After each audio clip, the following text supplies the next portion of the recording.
Welcome to The Explainer, where we break down the big ideas behind the headlines. And today, we're tackling a massive one: India's ambitious game plan for its economic future. So what exactly is India's strategy to become a developed economy by 2047? Well, the answers are baked right into its 2026 union budget, and that's what we're going to unpack.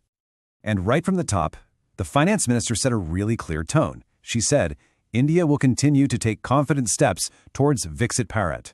Now, that term, Viksit Bharat, is key. It's the whole vision, a developed, prosperous, and inclusive India. All right, so to make sense of this whole blueprint, we're going to break it down into 5 key parts, starting with the core vision. Okay, so let's dive right in. What's the actual philosophy here? What's the big idea driving this Viksit Bharat blueprint? Well, the government has laid out a really clear framework. It all boils down to these 3 core duties, or kartavyas, as they call them. First, you got to fire up the economy, make it grow faster and smarter. Second, you empower your people, right? Give them the skills and tools they need to succeed. And third, and this is crucial, you make sure everyone gets a piece of the pie. No one gets left behind. Okay, sounds good in theory, but what does that actually look like? How does it translate into action? Let's get into that first duty, really powering up the economic engine. You know, a huge piece of the puzzle here is building up domestic manufacturing capacity. The goal is pretty straightforward. Make more stuff in India so you don't have to rely on imports. And a major focus right now is on a really critical sector, biopharmaceuticals. And they are putting serious money behind this. A brand new mission called Biopharma Shakti is getting a whopping 10,000 crore rupees over the next 5 years. The idea here is to turn India into a global hub for making really advanced medicines. We're talking cutting-edge stuff. And it's not just pharma. You see this same playbook being used across a bunch of other really important high-tech sectors. We're talking a new mission for semiconductors, a huge funding boost for electronics parts, and a laser focus on securing critical resources like rare earth minerals. It's all connected. Now, to make all that manufacturing happen, you need one thing above all else: infrastructure. And just look at these numbers. The jump in public spending on infrastructure is just, wow. It's gone up more than 6 times in about a decade. That tells you everything you need to know about where the national focus is.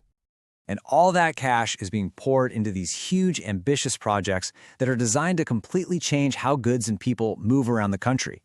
We're talking new freight corridors to get products to market faster, high-speed rail to link up major cities, and even opening up rivers as new transport highways. It's about connecting India like never before.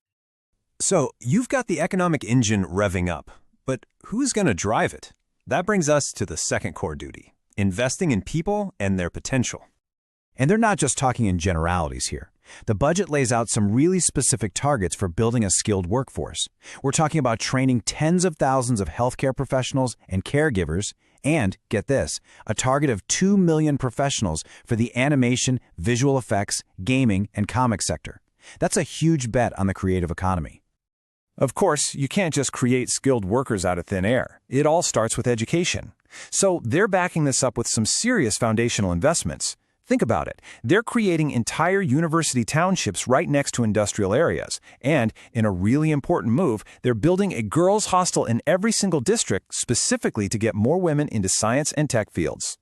And that focus on women brings us to what might be one of the most interesting parts of this budget: a flagship initiative that really ties together economic growth and women's empowerment.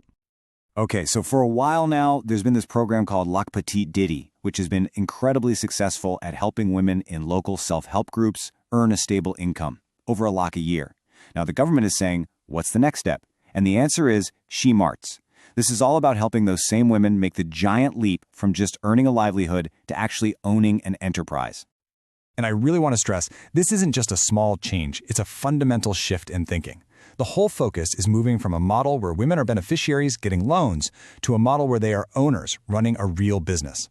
We're talking about going from a small, home-based activity to a structured company with access to much bigger markets. It's about growth and profits, not just repayment. And you know they're serious because they're backing it up with a lot of money. The overall gender budget, which funds these kinds of policies, just got a massive 11% hike. That's putting some serious financial muscle behind this push for women-led enterprise. All right, so we've got big plans for manufacturing, for skills, for entrepreneurs, which leads to the inevitable question: How are we paying for all this? And how do you do it without messing up the country's finances? Well, a key part of the answer is fiscal discipline. The government is aiming for a fiscal deficit of 4.3% of GDP. Now, what does that mean in simple terms? It means they're aiming to manage their budget carefully, to rein in borrowing, and to keep the nation's finances on a healthy, sustainable track. It's about being ambitious, but also responsible. And what about for regular people? Well, on the tax front, there are a bunch of changes aimed at what they're calling ease of living. Things like reducing the tax you have to pay up front on overseas tour packages or money sent abroad for education. They're also making sure that compensation from accident claims is tax-free and giving everyone a bit more time to file their tax returns. Small changes, but they can make a big difference. So when you step back and look at the whole thing, a really clear picture emerges. This budget is telling a consistent story. It's a long-term bet on growth, and that bet is built on three main pillars: making more things in India, creating a highly skilled workforce, and unleashing the power of women-led rural enterprise. The plan is definitely ambitious. There's no doubt about that. The goal is to completely reshape India's economy and society over the next couple of decades. And that leaves us with the big final question to think about. Is this the recipe that's going to define India's decade?